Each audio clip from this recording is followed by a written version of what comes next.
ఈరోజు ప్రార్థన. ప్రేమ కనికరము కలిగిన ప్రియ మా పరలోకపు తండ్రి, మీ ఘనమైన మహిమగల అద్భుతకరమైన ఆశ్చర్యకరమైన కీర్తి కలిగిన నామమును బట్టి స్తోత్రములు. గడిచిన కాలమంతా మమ్మల్ని కాచి కాపాడి నూతన సంవత్సరంలో 4వ నెలలో 17వ తారీఖు వరకు సజీవుల లెక్కల్లో ఉంచిన నా తండ్రి, మీకు స్తోత్రములయ్యా.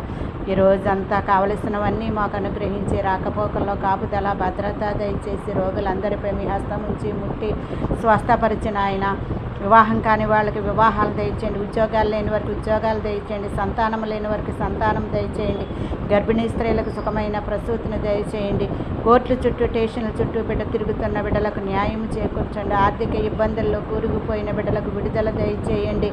ప్రభువా నాయన యేసయ్య, ఎవరైతే నాయన మరి మంచాల మీద హాస్పిటల్లో మూలుగుచున్నారో వారిని అందరినీ కూడా ముట్టి స్వస్థపరచండి నాయన. ప్రధానుల కొరకు, ముఖ్యమంత్రుల కొరకు, మంత్రుల కొరకు, అధికారుల కొరకు, మనుషులందరూ